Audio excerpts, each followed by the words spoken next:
राज्यातील शेतकऱ्यांसाठी 5 मोठ्या घोषणा, 4 मोठे निर्णय, सकाळच्या ताज्या 25 ठळक बातम्या।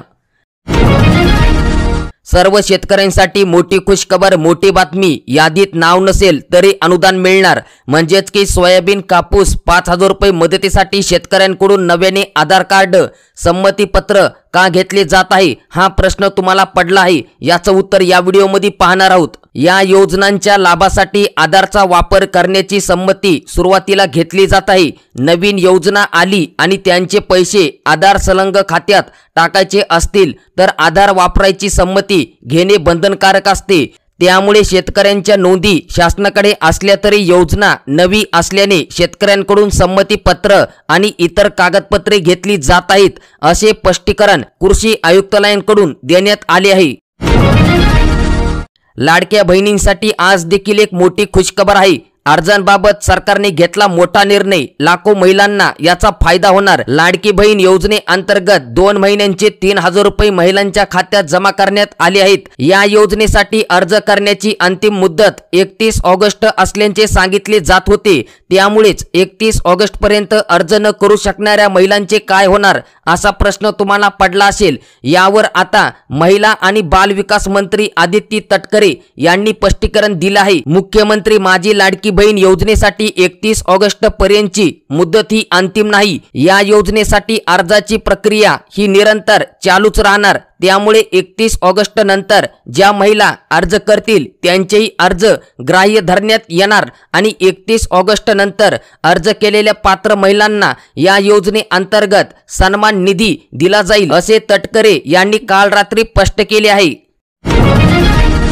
सरपंच मानधनासह कर्मचाऱ्यांच्या वेतनांचे 91 कोटी रुपये काल रात्री जमा झाले। कापूस आणि सोयाबीन 5,000 रुपये मदत, दोन्हीपैकी एकच पिकाला मिळणार का आणि नवीन यादी येणार का?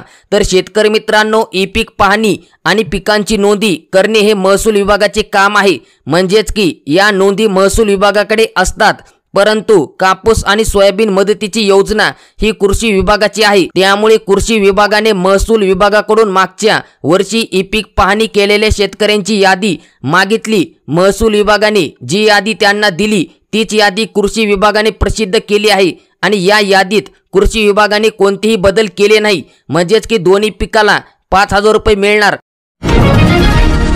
लाडकी बहीण योजनेनंतर आता मुख्यमंत्री अन्नपूर्णा योजनेअंतर्गत राज्यातील प्रधानमंत्री उज्ज्वला योजना व मुख्यमंत्री माझी लाडकी बहीण योजनेतील पात्र लाभार्थ्यांना लाभ मिळणार आहे।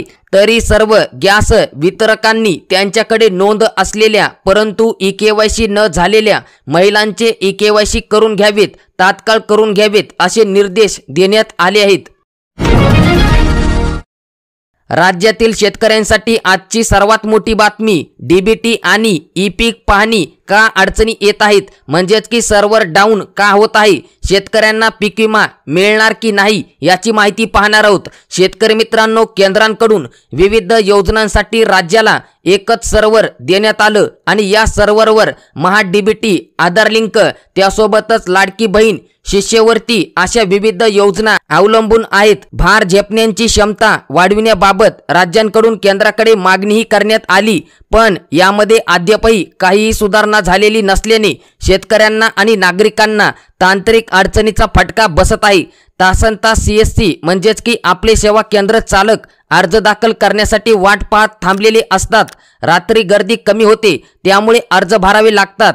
त्यासाठी उशिरापर्यंत जागरण करीत अर्ज भरून घेण्याचे काम केले जाते। आणि शेतकरी मित्रांनो, पीक विम्याबद्दल देखील महत्त्वाची अपडेट, राज्यातील शेतकऱ्यांचा पीक विमा 31 ऑगस्ट पर्यंत सरसकट पात्र शेतकऱ्यांच्या खात्यात जमा होणार आहे। जिल्ह्यांच्या याद्या लवकरच आपल्या चॅनलवर दिल्या जातील, त्यामुळे आताच आपल्या चॅनलला तुम्ही नक्कीच सबस्क्राइब करा।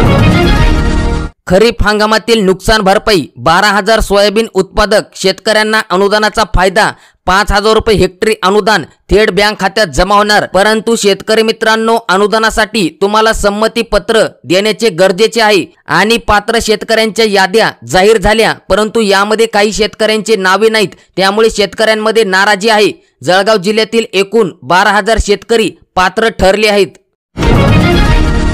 14,50,000 शेतकऱ्यांची होणार 2 लाखांपर्यंत कर्जमाफी। तेलंगणात शेतकरी कर्जमाफींचा तिसरा टप्पा सुरू करण्यात आला।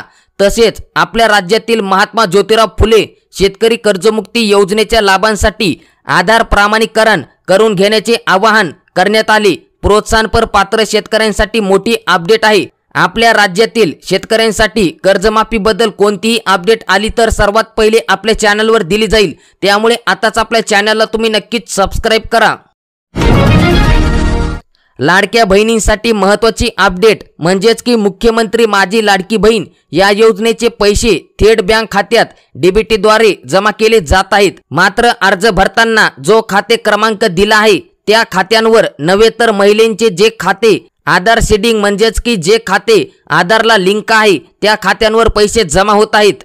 एकापेक्षा जास्त बँक खाते असलेल्या महिलांची धावपळ होत आहे। अनेकांची जुनी खाती बंद आहेत आणि नेमके तेच खाते आधार कार्डला लिंक असल्याने नव्याने दुसरे खाते लिंक करण्यासाठी महिलांची बँकेत गर्दी वाढली।